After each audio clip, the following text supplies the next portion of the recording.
Fox News alert, it's been almost 5 days since a gunman shot up one of the most prestigious universities in the world and got away with it. No one knows where the shooter is, who he is, or what he looks like. After days of no answers and no leads, Brown students are angry. The general mood I've been feeling is like getting the air knocked out of you.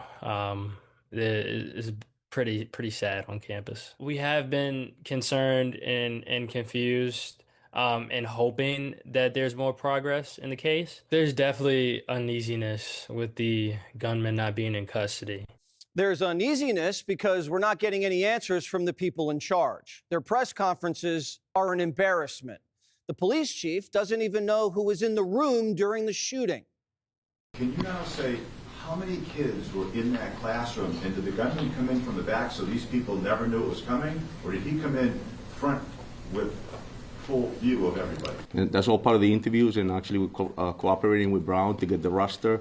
That was a study hall, so we don't have the number. We're still getting information as far as who was there. It's been 5 days, and you don't have a list of witnesses? You don't even know how many witnesses there are? And the witnesses that you have talked to, they told you the gunman shouted something, but you don't know what that is. One eyewitness said there was around 20 ducking behind the table. You can't track down 20 of your own students? Well, the New York Times says there's 60 eyewitnesses. How do they know that? And the chief doesn't. The local media has had it. Had it been a final exam, we'd have a roster, we'd have handed it over. We know exactly who was in the room because everybody shows up for a final. But for a study session, it's elective. We're finishing the answer. Ronaldo. It's elective.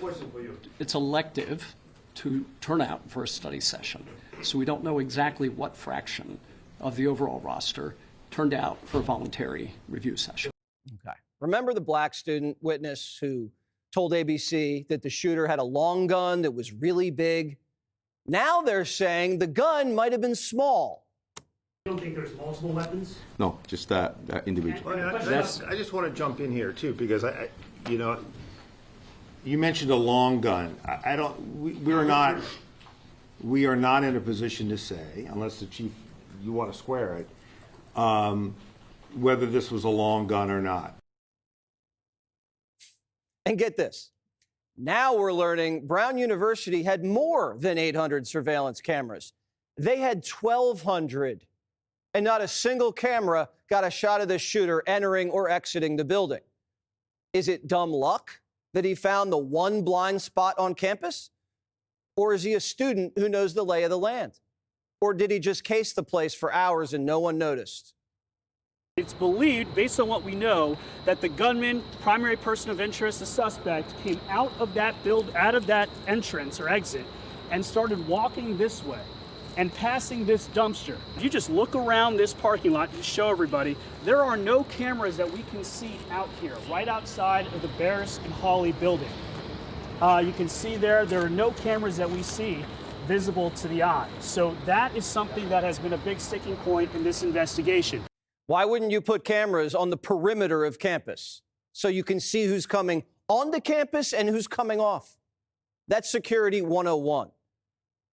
Here we have surveillance video that caught the shooter right after the attack, walking by a cop car a block away from the building at 4:06 Saturday afternoon. This could be a huge break. That means we have dash cam footage of the shooter leaving the scene of the crime, right? No. The police chief hasn't checked. In the video released yesterday, it appears that the person of interest is going by a police cruiser that has its lights on. Does that mean that the dash cam in that cruiser was on and activated, and have police been able to recover anything useful from that video? So that was a Brown police cruiser, and I'm not sure if they have body cameras in their cruisers. You're not sure if Brown's police cruisers have dash cams? You haven't asked them that yet? And you're standing right next to the Brown University campus police chief. Does he know? More on that guy later. And this just into Fox. We're told Brown's police cruisers do not have dash cams. So a multi-billion-dollar university with an engineering department researching AI can't put a camera on the squad car.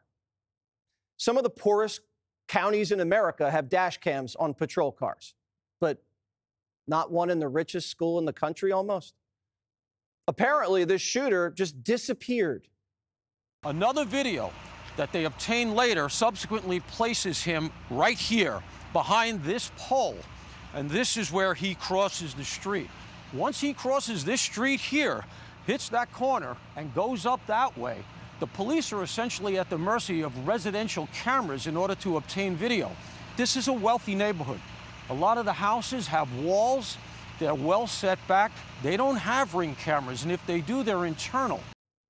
So no one knows where the guy went. Cops are asking for Tesla owners to turn over their videos.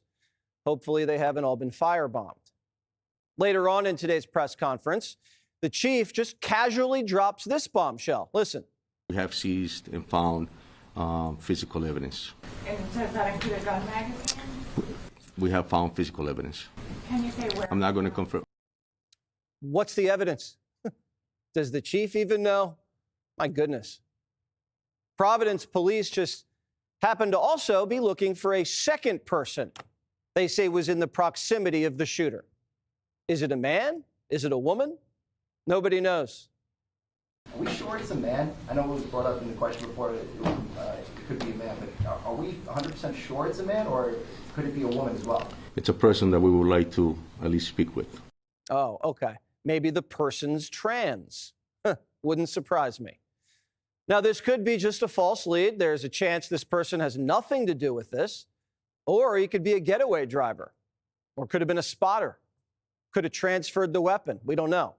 We still don't know where the gun is or how the shooter escaped. Car, bike, bus, electric scooter.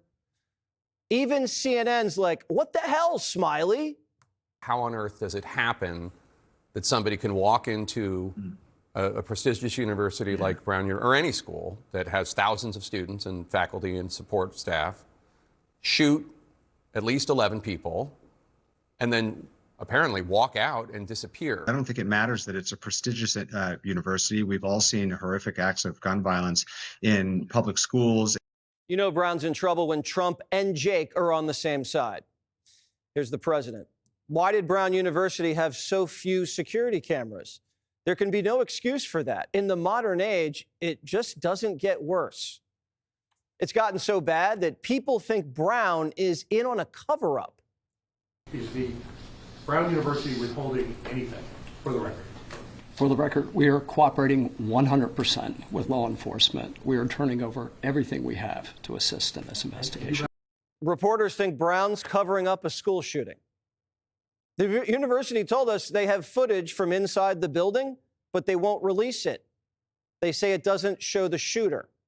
So there's camera footage that the university is refusing to release. At one point, a reporter asked, why don't you just release it so that the public can help you solve this? That's when the Attorney General snapped. Watch. Would you like all of it?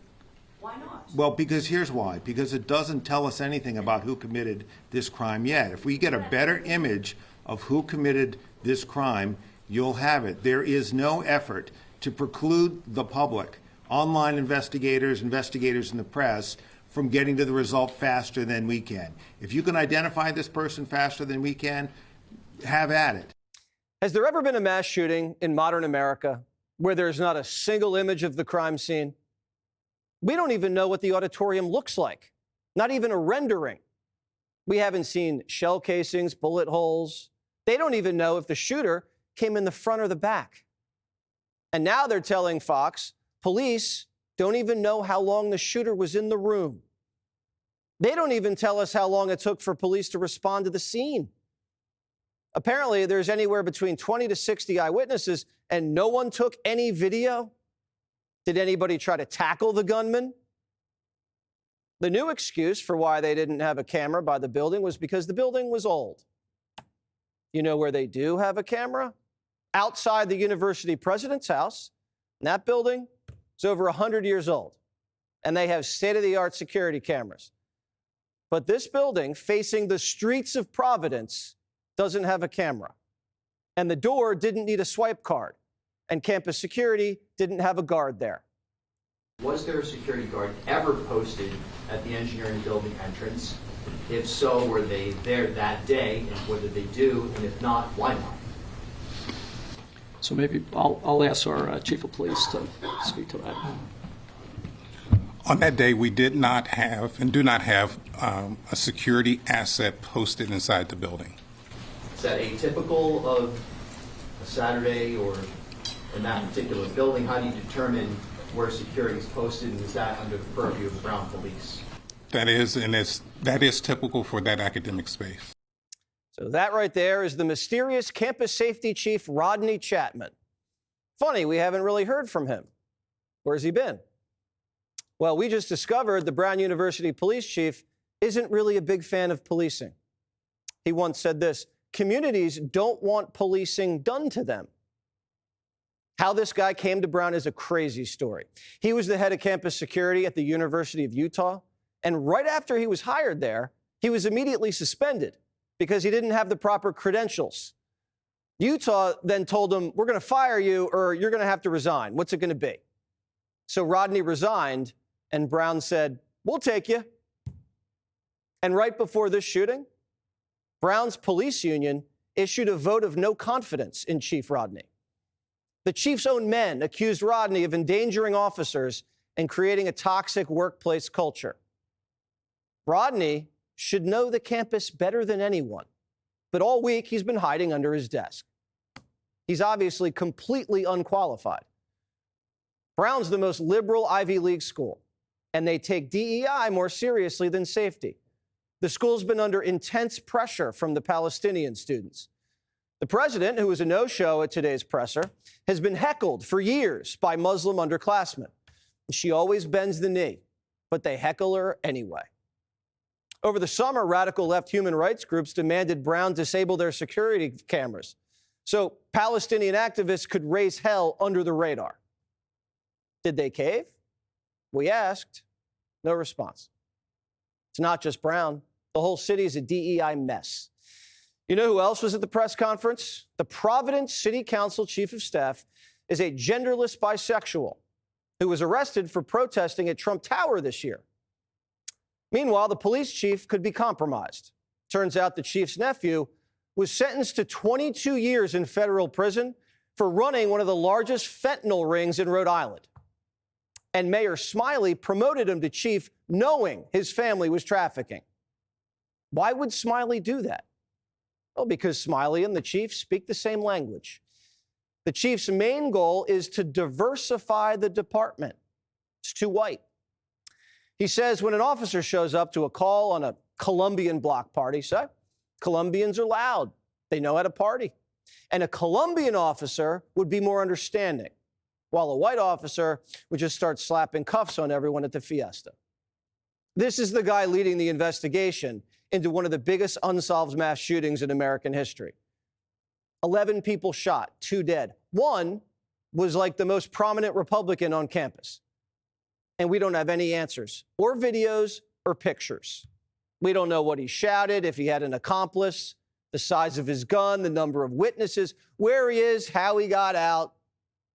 And the people trying to ask questions are getting told, shut up, by the Rhode Island senator.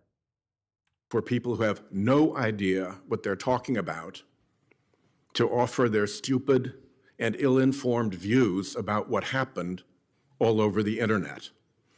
So I would please, just from a law enforcement perspective, ask anyone who sees this to just shut up. They're asking for the public's help, but they're telling us to shut up. They arrested the wrong guy, got no video, and didn't even know if the brown cop cars had dash cams. They're in no position to lecture anybody. This is completely unacceptable, the whole thing. Hey everyone, I'm Emily Campagno. Catch me and my co-hosts Harris Faulkner and Kaylee McEnany on Outnumbered every weekday at 12 p.m. Eastern, or set your DVR. Also, don't forget to subscribe to the Fox News YouTube page for daily highlights.